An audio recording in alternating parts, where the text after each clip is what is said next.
Esta é mais uma produção da Federação Espírita Pernambucana, para você que curte podcasts.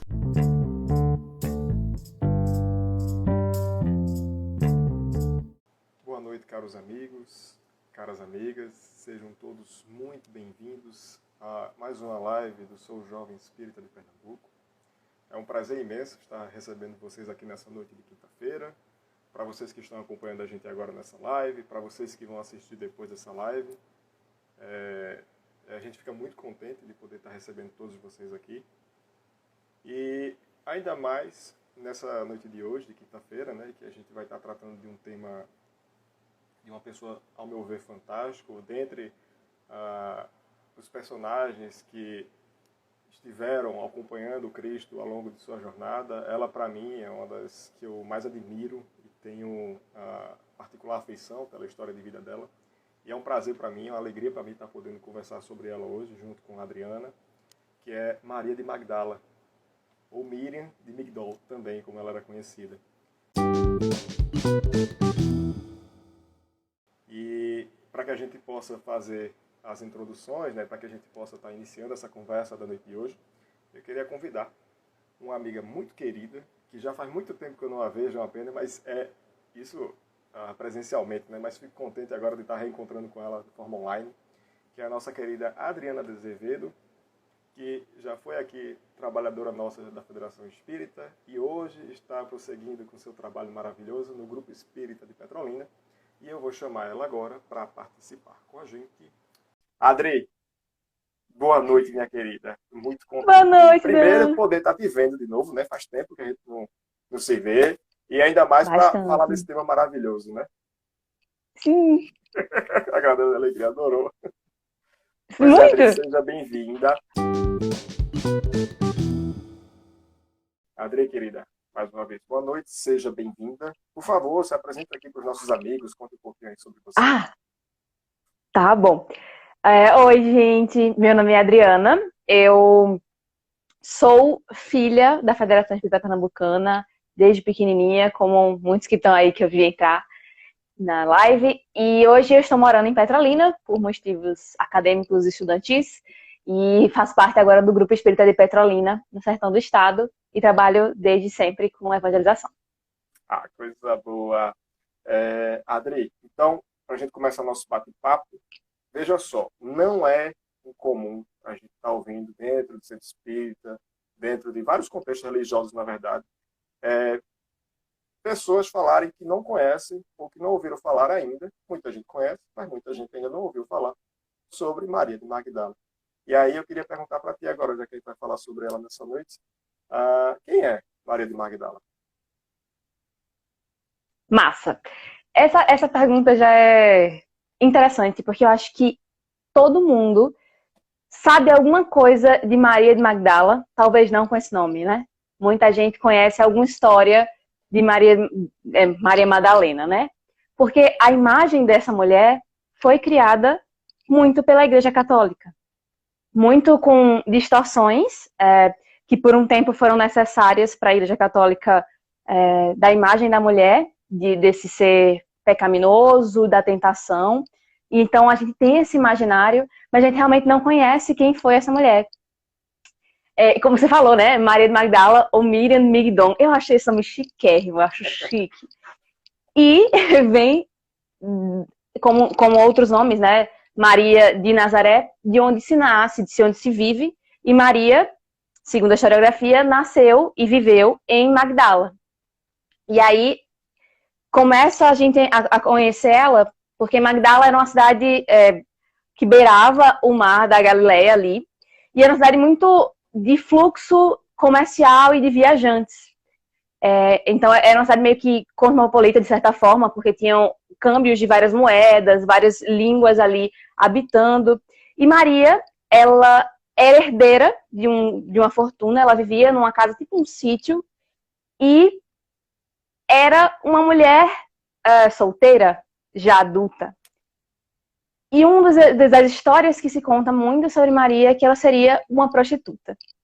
E aí a gente vai tentar entender que contexto histórico isso está colocado. Naquela época, as mulheres não tinham direitos civis, sociais, políticos. Então, era muito distorcida a imagem da mulher. Naquela época, se você fosse divorciada, você poderia ser considerada prostituta. Se você tivesse sexo antes do casamento, você poderia ser considerada prostituta. Então, talvez o prostituta que se coloque sobre Maria não seja o mesmo que a gente entende hoje na nossa sociedade. Mas, Maria, nesse contexto, nessa casa solteira, com bens materiais, nesse lugar de fluxo de viajantes, Maria vivia uma vida de luxo, de prazeres, de riqueza. Ela era essa mulher muito bonita, e é descrito isso, esses cabelos longos, negros, essa mulher sedutora assim, e ela vivia nesse lugar. Ela era solitária, então, talvez muito para preencher seus vazios, ela vivia em festas, recebendo presentes desses viajantes romanos, dentro desse lugar de luxúria, de vaidade. E muito da história dela está colocada no livro Boa Nova. E o início do capítulo, intitulado Maria de Magdala, fala que ela vivia nesse mundo de prazeres, mas existia esse vazio no coração dela.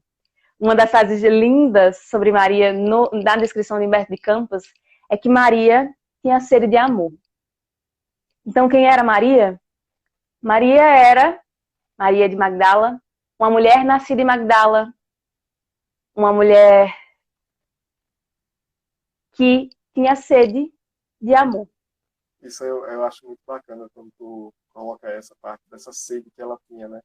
Porque isso também se reflete muito, a gente encontra muito isso na sociedade de hoje, né? Porque, assim, essa sede que ela tinha, a presença de Jesus mais na frente na vida dela, vai ter digamos assim, um toque especial, vai ser um chamado diferente que ela vai sentir por Jesus, que a gente vai ver daqui a pouco. Mas você falou uma coisa que é realmente muito interessante, que mesmo em volta de toda essa riqueza material, mesmo com prazeres, com todos os acompanhamentos, ela ainda assim sentia que faltava alguma coisa na vida dela, né?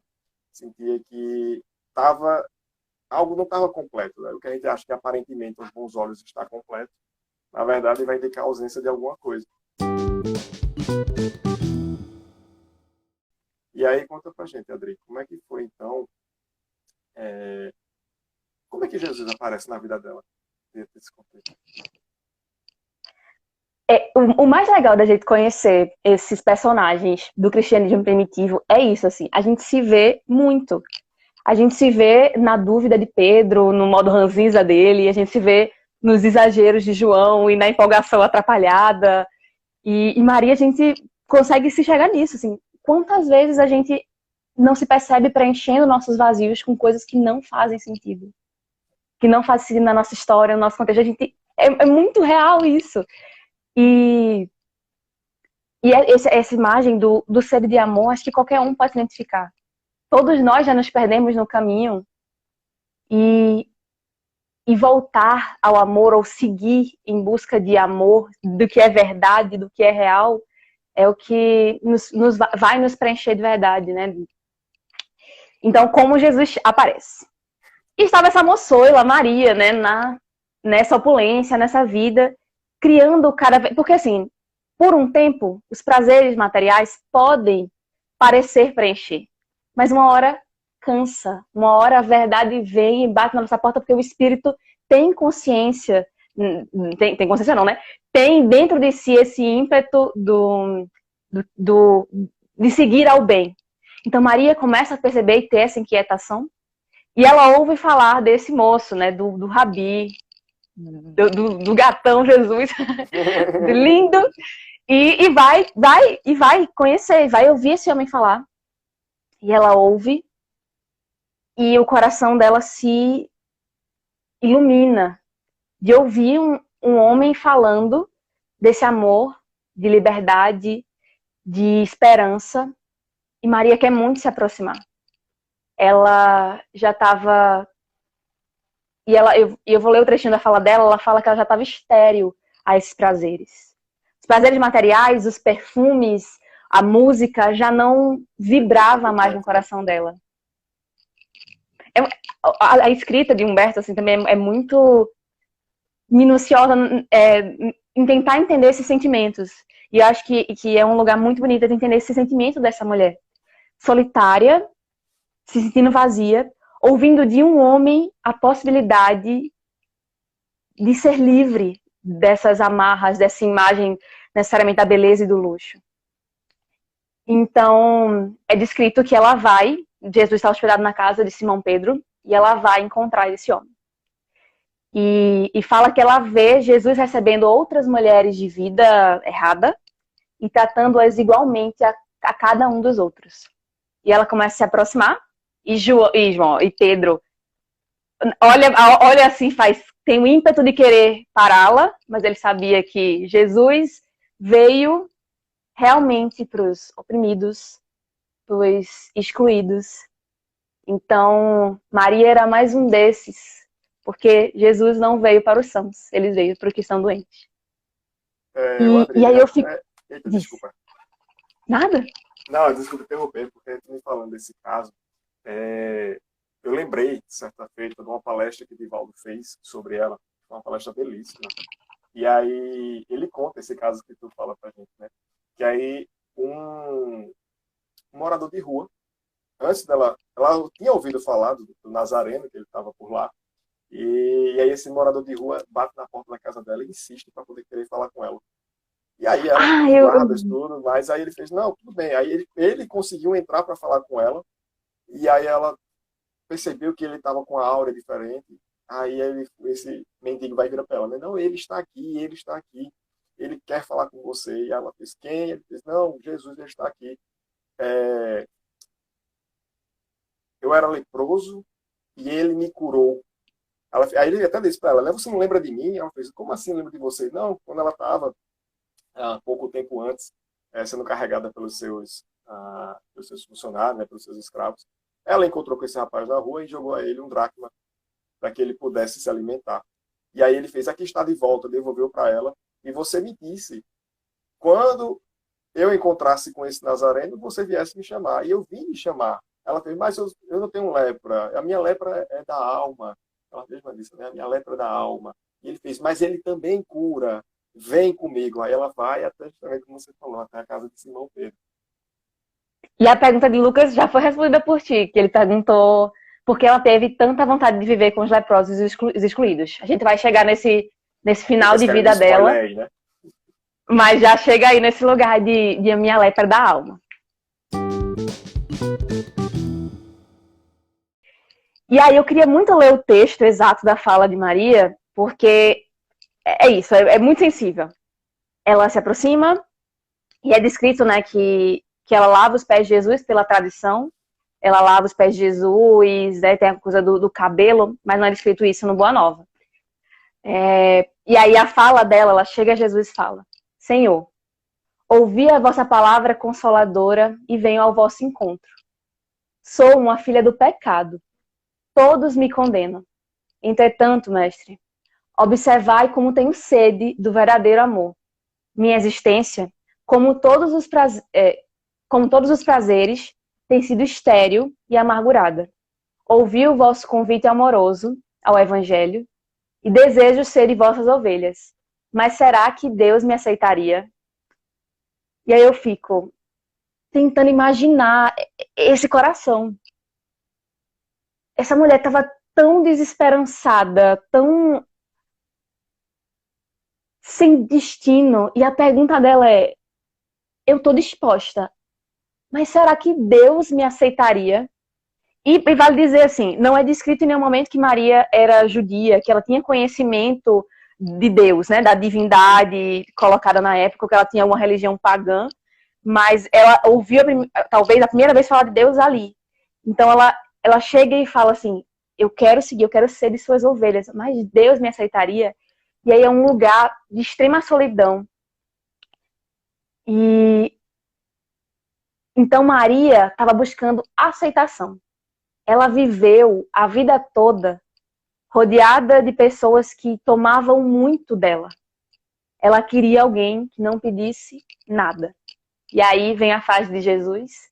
Ele a chama pelo nome, ele nunca tinha visto ela, mas chama pelo nome, faz: Maria, levanta os olhos para o céu e regozija-te no caminho, porque escutaste a boa nova do Evangelho e Deus te abençoa as alegrias.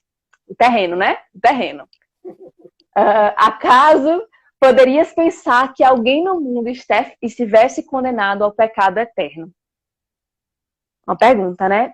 E quando eu li isso, eu acho que eu vou pular. Depois eu falo isso. Mas é porque tem a pergunta que você vai perguntar, né? Porque isso fala sobre culpa.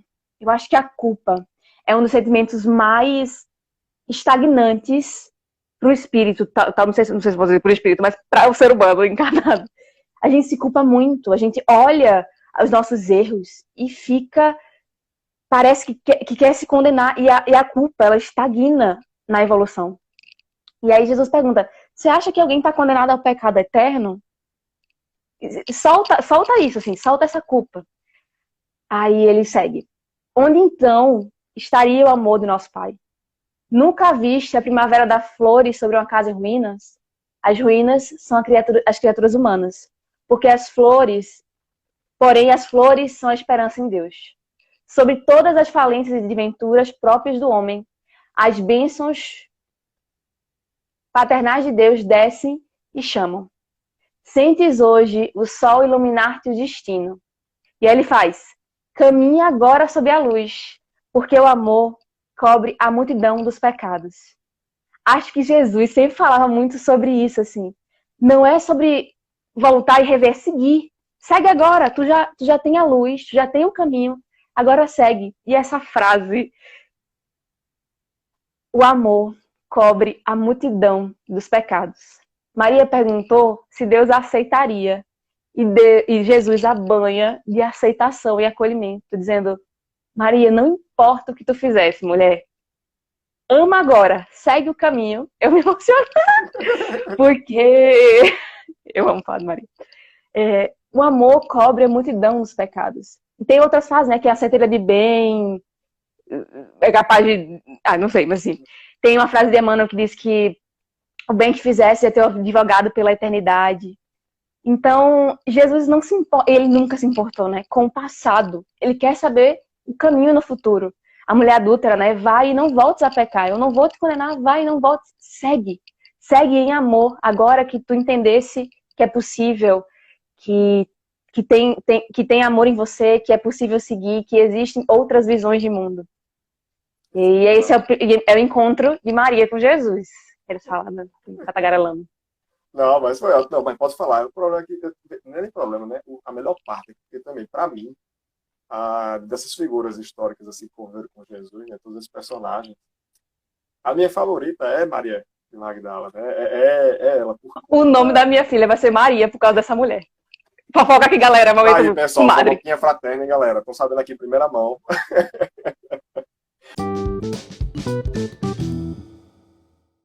Veja que interessante, 2 pontos, né, também, Adri. Apesar de eu também admirar muito Paulo de Tarso, Paulo, ele, digamos assim, ele já era iluminado, mas o exemplo de redenção que Maria foi é algo assim impressionante. E a recepção que Jesus faz com ela, ele assim, não me interessa o que você fez, me interessa o que é que você vai fazer daqui para frente, o que é que você enxerga de você. Isso é muito importante, porque tu falaste um negócio bem interessante, né? A gente carrega muito a culpa com a gente. E muitas das vezes, essa culpa é consequência do que a gente acha que as pessoas estão pensando da gente. E veja só o que é o problema. A gente se deparou com isso nessa época. O teatro, digamos assim, pode ter mudado, né? Mas os personagens são os mesmos que vêm acompanhando. Então, quer dizer, desde aquela época e até mesmo hoje, a gente se depara com o ser humano condenando o pecado e basicamente apedrejando o pecador. E aí, na verdade, o que é que Jesus fala? Não é isso.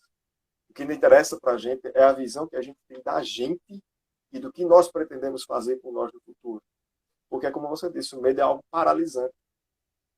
Se não me engano, até vou fazer um parêntese aqui, parêntese fraterno, pessoal. No livro Voltei, tem uma passagem interessantíssima que É porque agora, desculpa a memória, eu não sou muito bom com nomes, mas o irmão presente na história principal relata que um dos relatos que ele nos traz no plano espiritual é de que existiam alguns espíritos que o acompanhavam, que fizeram questão de lembrar a ele de todo o mal que ele havia feito. Ele, já um pouco mais esclarecido e elucidado, ele diria: não, meus irmãos, tudo bem, eu posso ter cometido esses erros, mas eu estou disposto a repará-los e eu quero poder recomeçar. Eu quero poder reparar o mal que eu fiz e eu quero poder melhorar. E até os espíritos se surpreendem assim e acabam se afastando dele, porque sentiram que dentro dele havia aquele desejo de renovação. E desse desejo de renovação mais intenso que eu vi assim foi com Maria. E isso é dito por Emmanuel, acho, tem aqui, no livro Religião dos Espíritos, psicografia de Chico, ele fala da transformação de Maria e de Paulo, mas ele fala assim: entre as que haviam descido aos vales da perturbação e da sombra, encontramos em Madalena o mais alto testemunho de seu erguimento moral das trevas para a luz. E acho que a grande diferença é isso. Paulo sabia, ele já tinha ouvido a palavra de Deus, ele sabia das promessas, então ele só naquele momento reconheceu Jesus como Messias. Mas Maria, ela foi do nada. Ela foi dessas trevas, desse pântano emocional e energético, espiritual, para essa redenção mesmo de ser recebida pelo próprio Cristo e até no desencarne. Depois, lembrando o pessoal também que não lembra muito bem da história de Maria, quando Jesus desencarna na cruz, né, digamos assim, que o corpo é sepultado e depois desaparece, e aí João começa Maria, a própria Maria Madalena também começa a procurar pelo até então o corpo de Jesus que havia desaparecido. A primeira pessoa para quem Jesus aparece depois é Maria. E ela, meu rabi, meu mestre querido, ela é recepcionada daquela forma, quer dizer, justamente por causa desse amor que ela aceitou e dessa redenção que ela teve. Eu adoro Maria porque eu acho que não só eu enquanto indivíduo, mas acredito que muitos de nós, a gente se identifica muito com ela. Quer dizer, a gente tem acesso a essas coisas materiais, mas parece que não é suficiente, a gente está imerso em problemas e falta alguma coisa para a gente completar. E aí aparece Maria dando esse exemplo para a gente.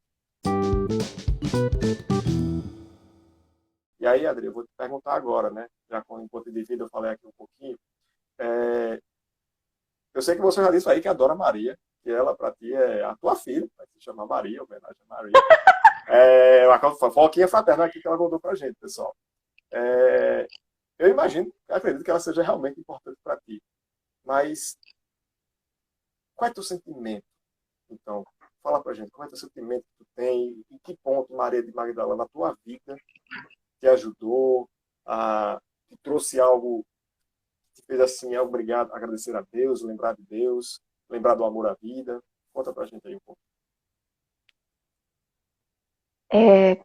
Acho que Maria, ela é um exemplo para qualquer espírito em evolução, mas ela toca muito sensivelmente no feminino. Então é muito fácil se identificar. Esse ponto da culpa, eu li o livro Boa Nova numa fase bem difícil da minha vida, assim, que eu estava num processo de me culpar muito por alguns erros. E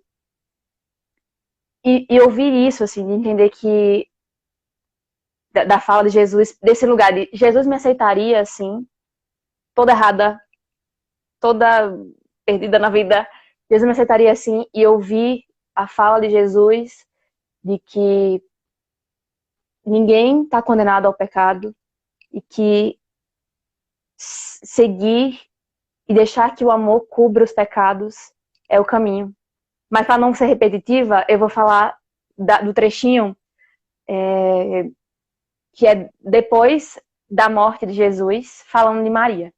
Maria não era bem vista pelos discípulos, né? Pelos 12, porque eles eram judeus, homens ainda muito arraigados a tradições, ao que era dito da mulher na época.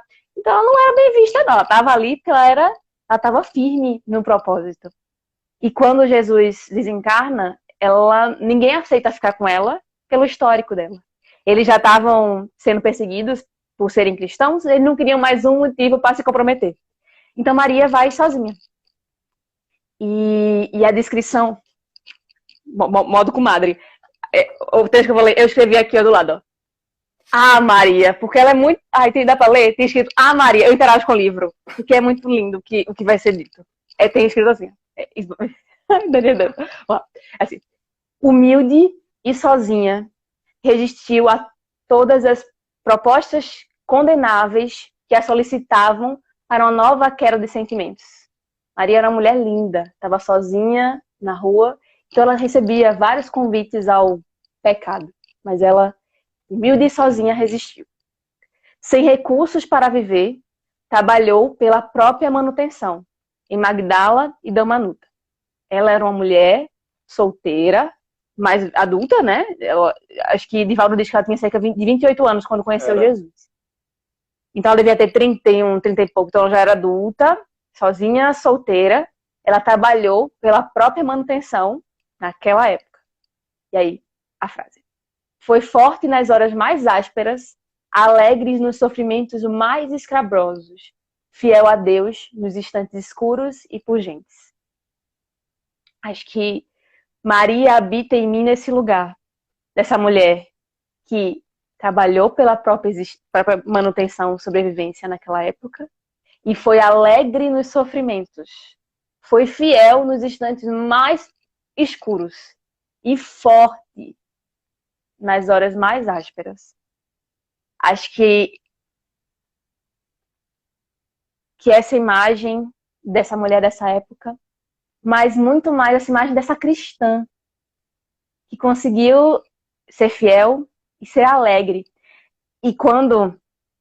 Eu já estamos perdidos na história dela, mas assim, quando ela tá nesse caminho, né, ela tá na praia e fala que ela ia pra praia para lembrar de Jesus, porque eles pregavam muito por ali, pros pescadores, tudo. E aí ela encontra um grupo de leprosos, né? Eu não gosto de falar leprosos, né? Como um estudante de saúde. A lepra é hoje conhecida como hanseníase, então pessoas que tinham hanseníase na época. E eles estavam indo atrás de Jesus. Eles estavam indo querer buscar a cura. E aí Maria fala, não, Jesus já se foi, já desencarnou. Mas ela conta as histórias dele e, como Jesus fez com ela embebeda aqueles seres de esperança. Quem iria pregar para os leprosos? E quem ouviria a pecadora de Magdala, senão os mais excluídos e oprimidos da época? Eles eram completamente excluídos, a ponto de eles terem que andar com um sininho para avisar que eles estavam passando, para ninguém se aproximar. Nem que passar por perto de onde eles respiravam, né? Porque era infecção respiratória, de certa forma. Então, eles eram talvez os mais excluídos daquela época. Mulheres, crianças, idosos, com uma doença contagiosa. Então, quem ouviriam essa mulher e quem pregaria para eles?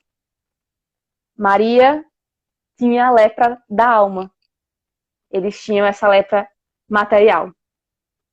E aí, Maria se dedica a eles, vai para os leprosários, vai pregando, contando do que Jesus fazia, enchendo essas pessoas de esperança. Mas como é uma doença infecto-contagiosa, uma hora ela também se infecta. E aí descreve isso, que ela vê uma mancha rósea na pele e ele descreve como goza da... Em contratando em miúdo, ele fala que ela se alegra na oportunidade. E aí Divaldo, acho que nessa palestra ele fala isso, que ela poderia agora viver na matéria, no corpo, essa lepra que ela tinha por dentro. E finalizar, né, a sua encarnação nesse processo. E aí eu fico pensando, essa alegria. É tipo, que oportunidade que eu tô tendo de me curar. E aí é um lugar muito bonito, assim, se a gente pudesse ver nossos sofrimentos como uma oportunidade. E que não dói menos, nem fisicamente, nem materialmente, nem emocionalmente, mas que é consciente, é inteiro, é íntegro. E aí eu acho que ela tem esse lugar muito forte. Não, você contou agora, realmente não tem como não se emocionar, né, com a história dela. E tá vendo, Lucas? Respondendo aí sua pergunta aí, Adri, comprei o prometido, Lucas perguntou lá atrás, Adri agora a resposta. Mas é realmente esse comprometimento dela com o cristianismo, com Jesus, particularmente. E você falou uma coisa até interessante, né? que ela se entregou de tal forma que até as pessoas, no momento, depois que ela teve o primeiro encontro com Jesus na casa de Simão Pedro, que Jesus disse aquilo tudo a ela, que tocou ela daquela forma, no encontro com o Messias, ela volta para casa, escolhe apenas uma roupa, um vestido, para que ela pudesse vestir, e leva também um potinho com, aí, gente, você não me perdoar, mas é um potinho com especiarias perfumadas, né, para que ela levou de volta para Jesus, inclusive. Mas tudo que ela tinha, ela entregou, e foi acompanhando Jesus em cada passo, à distância, porque as pessoas ainda não respeitavam tanto ela, né? Foi aquilo que eu estava conversando com o Adri no começo. Mesmo os próprios apóstolos olhavam assim meio enviesado, né? Quer dizer, ainda hoje a gente se depara assim na sociedade com pessoas que a gente condena o pecado, foi o que eu tinha falado para o Adri, condena o pecado, apedreja, estraçalha o pecador. Fica carregando lixo, né? Quer dizer, quando a gente, na verdade, devia aproveitar esse momento, transportar a felicidade, poder levar essa alegria. E aí, a gente vê o exemplo de Maria, né? O que ela faz. E aí ela vai acompanhando o Rabi, inclusive no momento da crucificação, de todos os apóstolos, só João estava lá acompanhando Maria do lado, e Maria Madalena estava do outro lado, junto com a mãe e o filho, vendo Jesus no momento final da crucificação. E eu adoro o exemplo dela, porque realmente não tem como a gente olhar para ela e a gente enxerga também um pouco da gente, e é aquela coisa esperançosa que a gente tem também, né? De poder olhar para alguém e dizer, poxa, se Maria pôde fazer essa entrega, ela é para a gente um exemplo. A gente pode abraçar esse exemplo dela e também conseguir fazer isso. E veja só que ideia contraditória, né? Mas é uma ideia cristã de transformação. Ver no sofrimento a oportunidade de sua redenção. Estar feliz por passar por aquela situação em nome do Cristo. E ainda servir de exemplo para outros tantos que estão ali naquela situação. E a falar do desencarne dela, que também é outro momento. Que a última falinha de Jesus para Maria no encontro, ele fala: vai Maria, sacrifica-te e ama sempre. Longo é o caminho, difícil a jornada, estreita a porta, mas a fé remove os obstáculos. Nada temas, é preciso crer somente. E aí, Maria contrai, né, a hanseníase, e lembrando, né, assim, a hanseníase é uma doença extremamente degenerativa. Se ela se cronificar, ela leva à perda de visão, ela leva à perda de partes do corpo, porque ela vai degenerando a fibra nervosa mesmo. Então, Maria tinha essa beleza estonteante, e a hanseníase, né, a lepra, vai tirando isso dela. Né? Mais um processo de material dessa cura. Depuração. E aí, percebendo já a perda das forças materiais, ela decide ir ver Maria. Encontrar Maria. Porque também tem isso. Quando Jesus reaparece para... eu não comentei isso! Eu acho que era isso que eu ia comentar. Quando tu falasse que Jesus aparece para ela, quando ele desencarna, né, e reaparece. E isso é muito marcante. Porque a gente sempre pensa assim, todo mundo fala, ele poderia ter aparecido para João, que era um discípulo muito próximo, para Maria, mas ele escolhe Maria de Nazaré, para a mãe. Seria, não, óbvio, mãe. Mas ele escolhe aparecer para ela, para que ela carregasse essa notícia, que é o cumprimento da promessa, né? Que Jesus falou que voltaria e ele volta. Ela é desacreditada pelos discípulos e só é acreditada por Maria. E Maria pede que ela conte como foi. Então elas tinham também uma relação de proximidade. E então ela vai encontrar Maria, né? Já no final de sua vida. E a descrição do desencarne dela é isso, assim. Ela estava em angústia física e, em certo momento, o peito dela para de inflar, de arfar, e ela se vê perto de um jardim, é um jardim específico, de Cafarnaum. Ela se vê nesse jardim, já em plano espiritual, sente o alívio, ela ouve pássaros cantarem, e ela olha e vê Jesus. E ela só fala, né, Senhor, só exclama. E aí Jesus finaliza a encarnação dela, de certa forma, dizendo: Maria, já passaste a porta estreita. Que ele falou lá, a porta é estreita, é difícil, mas tu conseguisse, Maria. Eu consegui esse respeito, né? Jesus falando no sotaque. Conseguisse, Maria.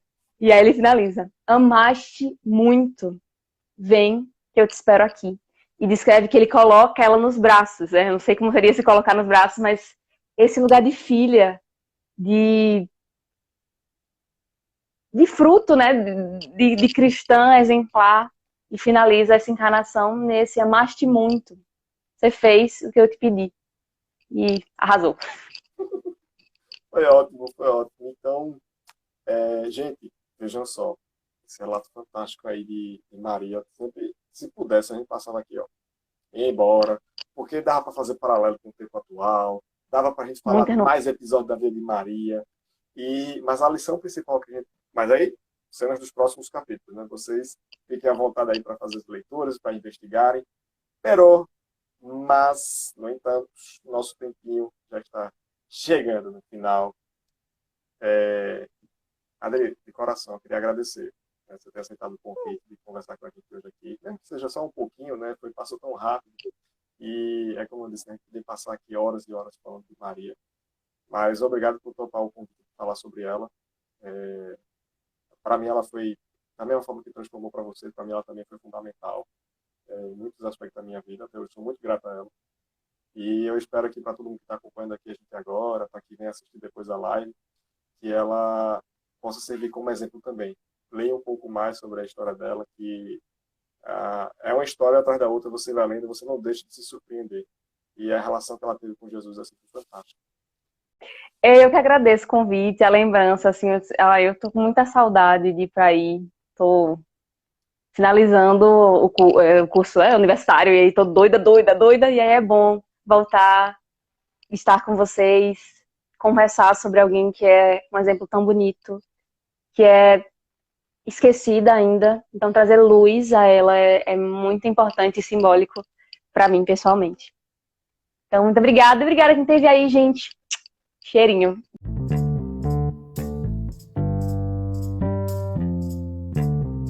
Você ouviu o podcast da Federação Espírita Pernambucana.